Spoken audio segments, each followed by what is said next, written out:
Манай улс өнөөдөр өөрийн цахилгаан эрчим хүчнийхээ 80%-ийг өөрсдөө үйлдвэрлэж байгаа. Харин үлдсэн 20%-ыг нь хойд хөршөөсөө авдаг. Цахилгаан эрчим хүч нь ямар ч улсын оршин тогтнохын нэг үндэс болох учиртай тиймээс дэлхийн улс орнууд хэрэглээгээ 120% хангах хүчин чадалтай цахилгаан станцуудыг байгуулдаг. Хэрэгцээнээс илүү 20% гал алдсан үедээ ашиглахаар нөөцлөдөг юм а.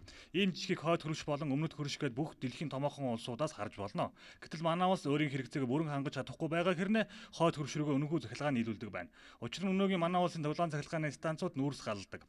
Оройн 18-аас 22 цагийн хооронд дэд ачааллын үед бүх 100-аа галлаад нөгөө 20% бүрэн шавхаж илүүдэл хэрэглээгээ хойд хөршөөсөө авдаг байна. Ингээд дэд ачааллын үе өнгөрөхөд нөгөө 100-нд гал алсан хэвээр эрчим хүч үйлдвэрлэлээр байдаг. Энэ үеэр монголчуудын хэрэглээ буурдаг. Тиймээс шүнжин үнэгүй захилгаанаа хойд хөрш рүүгээ гаргахаас өөр аргагүйд хүрдэг байна. Гисэн хэдий ч дэд ачааллын үед хойд хөршөөсөө захилгаан авсаар байгаад 300 тэрбум төгрөгийн өртөө болсон байна. Өртөө хийдэж баян хүн шиг загнаад хойд хөрш рүүгээ цөндөн захилгаан үнэгүй гаргасаар өнөө хүрсэн. Үүний нэг шалтгаан манай улсын эрчим хүчний салбарт тохируулагч чиглэлийн станц байхгүй. Угтаа бол улсын захилгаан станц нь тохируулагч чиглэлээр ажиллах үүрэгтэй байдаг. Гэсэн тэр нь манад өнөөдрийн байдлаар байхгүй байна. Тусгаар улс бол ялангуяа эрчим хүчний хувьд бол өөрийгөө бие даасан, өөрийнхөө нөөцтэй байх хэрэгтэй. Бүхэлдээ юу алдсан бүтээлэр бүхэлдээ эрчим хүчнийхээ салбарыг 4-р станц орсноос хойш юу ч хийж чадсангүй төв оройд бүхэлдээ эрчим хүчнийхээ салбарыг алдсан гэж хэлнэ. Дампуур болчихсон байгаа юм.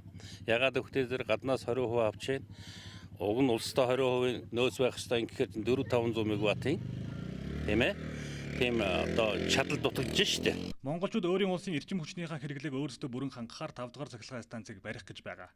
Гэхдээ одоохондоо хаана барихаа хүртэл мэдэхгүй байгаа бололтой мөн Сэлэнгийн ирэг дээр шүрэнгийн эгийн ирэг дээр өмөрөгтийн цахилгаан станцыг барих гэж байгаа. Эгийн голын усан цахилгаан станцын хувьд тийзүүн хийгдсэн барилгын ажил эхлэх ойрхон байгаа. Яг энэ үеэр хойд хөршийнхэн монголчууд усан цахилгаан станцаа болох нь ашиггүй санагдсан бололтой. Хөвцгөл нураас их авдаг цорын ганц гол болох эгийн гол одоо яг бидний хойно харж байгаа энэ хэсэгт Сэлэнг бүрэнтэй нэгдэж байна. Сэлэнг бүрэн өөрөө та бүхэн мэдэж байгаа гадагшаа урсгалтай буюу Оросын холбооны улсыг зорж урсдаг мөрөн билээ. Харин энэхүү одоо их улсыг ашиглаад бас энэ эрчим хүч гаргаж авах болцоог ашиглаад эгийн голыг дэвшүүлсэн сэргээгдэх эрчим хүчний станц байгуулах ажлыг монголчууд хийж эхлэхүүлэр болсон байна.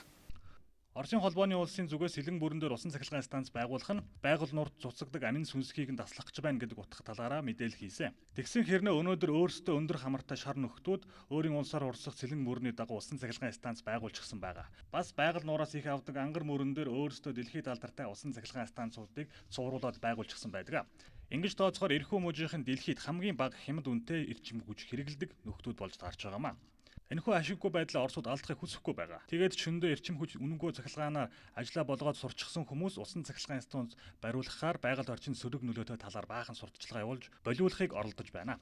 Яг энэ бүсэд одоо доминант байдлаар өөрөөр хэлбэл зонхлогч уралдаж байдаг. Энэ тухайн бүсийг илтгэдэг. Өөрөөр хэлбэл ОТР-ийн бүсэд одоо илтгэж байгаа тэр доминант ургамлуудын хувьд тийм өөрчлөлт гарахгүй. Яг тэгэхээр энэ тухайн бүс маань энэ ОТР-ийн бүсийн нэг осны оптимал нөхцөл хамгийн боломжтой нөхцөл. Өөрөөр хэлбэл тийм одоо завсрын бүсч гэдэг юм уу амархан өртөмтгий тийм эмзэг экосистем юу бол энэ биш үндсэндээ ОТГ-ийнхаа хамгийн боломжтой нөхцөл байж байгаа энэ цэг байгаа хгүй яг усан цахилгаан барих гэж байна. Монгол улс стратегийн аюулгүй байдлыг хангах цахилгаан эрчим хүч болон шатхуунаар хойд хөршөөсөө хараат байдлаас гарах болцоог Сэлэнг болон Иг голын цахилгаан станцууд олгох ёстой. Монголчууд заримдаа хэлбэр аргаар асуудлаа шийдэх дуртай хүмүүс. Шатхуунаа одоо Хятадаас авч байгаа цахилгаан эрчим хүчээс бас өмнө зүгээс авах шийдлийг хийгээд эхэлчихсэн байгаа. Уг нь бол эрчим хүчээрээ өөрсдөө хангаад байвал дээр баймаар юм а. Эгийн гол маань өөрөө усны асар их нөөц. Энэ нөөцийг бид нэр гадагшаа урсгачхаас өмнө өөрсдөө дотооддоо хэрэглэх хэрэгтэй байна. Энд хэд хэдэн давуу талууд гарч байна. Нэгдүгээрт бид нэр цахилгаан эрчим хүчийг үйлдвэрлэж байна. Нөгөө талаараа байгаль орчинд нэлээд их эерэг үл нөлөө авчрах том нууртай болно. Энэ том нуур маань ирээдүйдээ бас Монгол улсын хүнсний хэрэгцээг хангах нэлээд том их үүсвэр болох юм.